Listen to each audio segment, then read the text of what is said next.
Okay, so I'm going to talk for a few minutes about how to fix some of the most common plumbing leaks that you might see in your home or business, okay? But first, before I go into that, I should talk about the types of joints that you have. When we say joints in the plumbing world, we're talking about connections between pipes of like or unlike materials.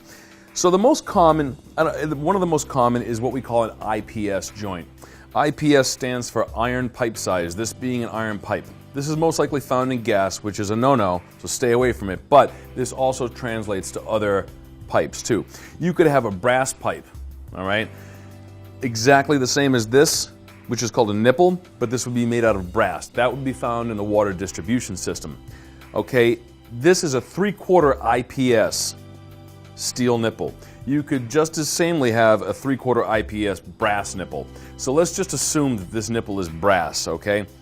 And when you have a leak on something like this, as long as it's not decayed or old or banged up or dented or otherwise destroyed, okay, you can seal that leak by doing two things. One is Teflon tape. Okay, this is a non-sticky type of a sealing tape, okay? I always try to take the first few inches of it off and get rid of it because it's been dusty, okay? What you want to do is, you can see that tape is just kind of laid on the tip of my finger.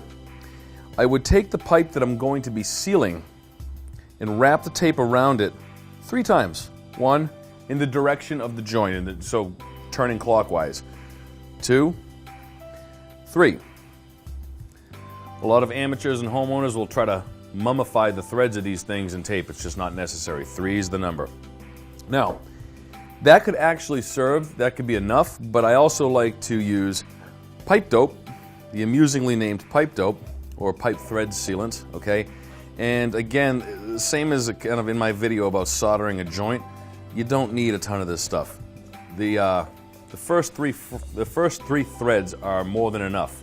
When you take your master plumber's exam with the City of New York, they'll actually fail you for using too much of this, okay? So, just kind of go gently around and make sure that you've got a film of it on these threads. So now you've got a sealed joint, okay? Now if we were taking this, and if it were brass and we're screwing it into a fitting in the wall, we're turning it clockwise into the fitting, and you're gonna feel it stop. It's gonna be too much for your hands to do. That's when your trusty channel locks come in, or a wrench. You would grab down and turn it in. A lot of people use like the Incredible Hulk type strength to turn these things in. It's not necessary. These threads, you can see this side better, they're tapered, okay? As you turn a nipple in, an IPS nipple in, those threads will bury into the fitting. You'll leave about 4 threads. It's enough, it's enough. You don't need to kill it. You don't need to put it in there like it's never ever gonna come out of there again. Just snug is good. If you have to do it more than that, there's something wrong. Maybe you've damaged the threads, or maybe, you know, the fitting, maybe the fitting is bad, maybe the threads are damaged. So you don't need to kill it putting it in there. That's an IPS joint.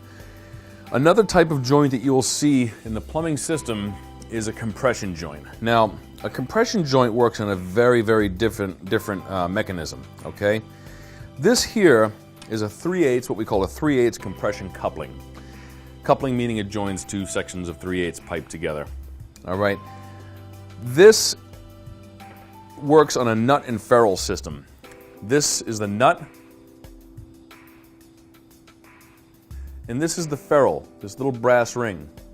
What happens with this type of joint, notice the threads are only in this nut to hold the ferrule down to the pipe. It's kind of a neat way of working. They call it compression because when you slip this nut over the pipe, followed by the ferrule, now we're over a pipe,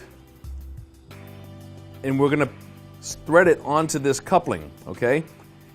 As you turn this nut down, that brass ring, that brass ferrule inside, actually crushes down to the pipe wall, and it crushes down so tight that it effectively makes one piece of pipe.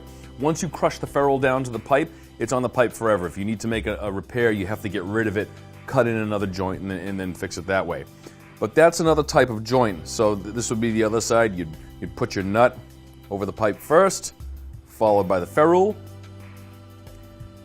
and thread it on. and then you would kind of hold back with 2 pair of channel locks or 2 adjustable wrenches and just join that together. It's a very, very tight, what we call a mechanical joint. This is a mechanical joint. The last joint that you would see, with some exceptions in the plumbing system, is the one that we covered earlier, the soldered joint. This is generally seen on any pipe from 1/2 inch up to 6, 7, 8 inch.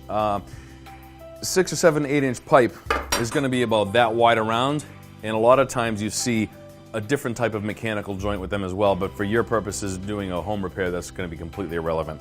But this is your typical 1/2 inch joint here, soldered joint. And if you had a leak in a soldered joint, that would indicate either a poorly soldered joint in the first place or just age corrosion, in which case you would, like let's say this 90 was leaking right here, we would cut out the affected area, right, and install a new 90 and join it, okay, and solder it much the way we did in the other video.